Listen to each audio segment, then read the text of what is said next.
ሲያለቅስ እኔም አብሬው አለቀስኩ። ምንም ነገር አላለኝም። አለቀሰ። ለምን ታለቅሳለህ ስለው ዝም ይለኛል። ለምን ታለቅሳለህ ዝም ይለኛል። በእንደዚህ መልክ መዲና አሳልፈን ከመሞቱ ወደ አኺራ ከመሄዱ ከ2 ቀን በፊት ደውሎልኝ ነበረ።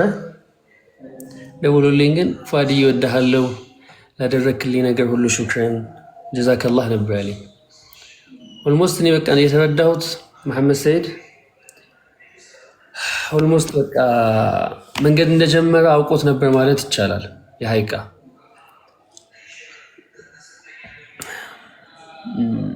በጣም የሀይቃ በጣም የሚያሳዝን ልጅ ነው። ማንም ሰው ይመሰክርለት ልጅ ነው።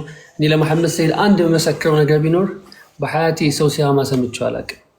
የአንድ ሰው ስም ሲያማ ሰምቼው አላውቅም። ወላሂ ብዙ ጊዜ አብረን አድረናል፣ ብዙ አዳሮችን።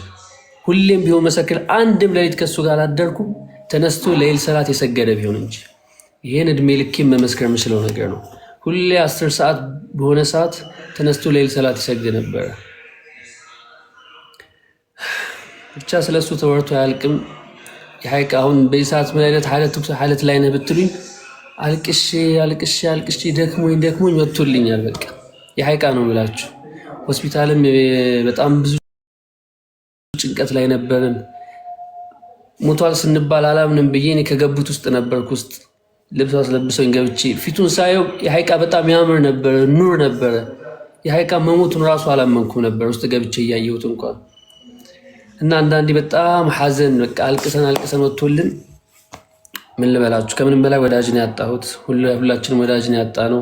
ሱማኔ ሀገር ልጅ ነው፣ በደንብ ታውቀዋለህ። ስለ መሐመድ ሰይድ እንደዚህ ነው አይባልም። ብቻ አላህ ይዘንለት። በሀይቅ አዛ እያለ በጣም ደውሎልኝ በጣም የሚያሳዝኑ ቀልብ የሚሰብሩ ነገሮች ነግሮ የነበረ፣ ግን እዚህ ላይ መናገሩ ተገቢ አይደለም።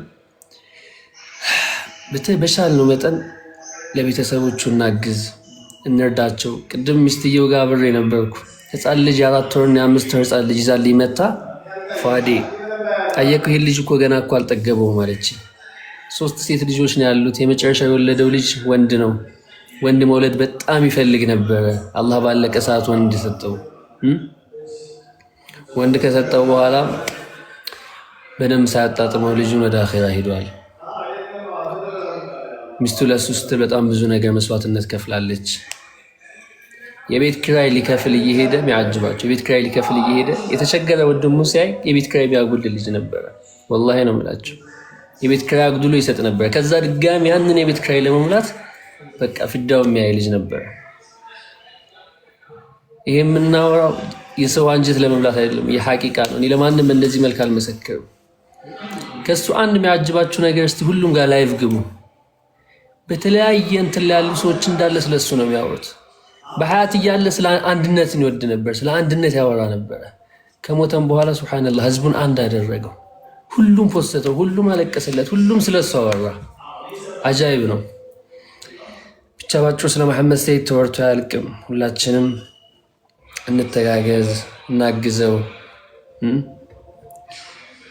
መጨረሻ አካባቢ ያወራናቸው ነገሮች ሀይቃ ባወራ እንቅልፍ ላይ ወስዳችሁ ይችላል። በጣም መረበሽ ነው፣ ማልቀስ ነው። እዛ በእነዚሁ በንቋቸው ይሻላል። በተሻላችሁ መጠን አሲያም ከልብ እናመሰግንሻለን። እንደ ዋሪዳም እንደ ህዝብም ሀይቃ በጣም የሀይቃ የሚታዘንለት ልጅ ለሚታዘንለት ልጅ ነው ያዘንሽው። አላህ ጀዛሽን ይክፈልሽ።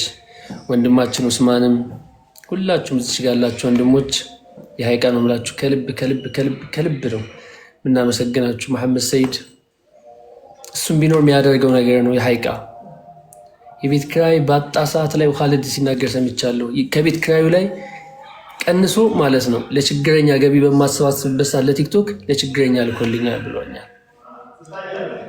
ብቻ ስለሱ ተወርቶ አያልቅም። ሁላችሁንም አላህ ያክብራችሁ። ጀዛኩሙላህ። ይሄን ነው ማለት እንፈልገው። ካስረዘምኩት አፉ በሉ።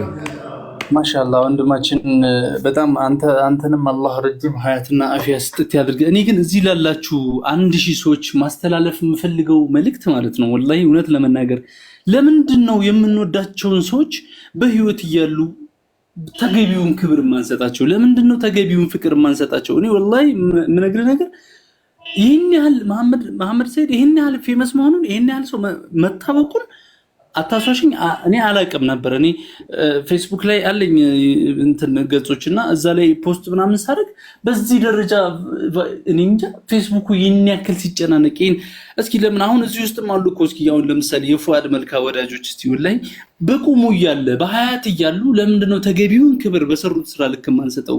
የአቡ አሚራ ወዳጆች እዚህ የሼን ወዳጆች የሚፍታ የአሲያ ወዳጆች ለምንድነው በቁማችን መሀባችንን የማንገላለጸው? በሰሩት ስራ ልክ ለምንድነው ክሬዲት የማንሰጣጠው? የግዴታ ሰው እስከሚሞት ወይም ደግሞ እስከሚታመም ወይም ሰው እስከሚቸገር መጠበቅ አለብን ወይ? ለምንድነው ፉአድ መልካን አምጥተን እዚህ ጋር የሆነ ማስታወቂያ መስራት ካለበት የማይሰራው? ለምንድነው ሙአዝ ሀቢብ እዚህ ጋር የሆነ ነገር መደረግ ካለበት የማይደረገው? ለምንድነው ወንድሞቻችን በሰሩት ስራ ልክ ባላቸው ክብር ልክ ፍቅር መስጠት ያቃተን መከዳደም ያቃተን? የግዴታ ከአይናችን መጥፋት አለባቸው ወይ? የግዴታ በህይወት እዚህ ቦታ ላይ አለመኖር ወይም ደግሞ ሰው ችግሩን እስከመጨረሻው ድረስ አውጥቶ መናገርስ አለበት ወይ? ለምንድነው በሰሩልን ስራ ልክ ለምሳሌ አሁን የሚያስደስተን የፉአድ መልካ ስራ ካሉ በነዛ በሚያስደስቱ ስራዎች ልክ ለምን ክሬዲት አንሰጥም?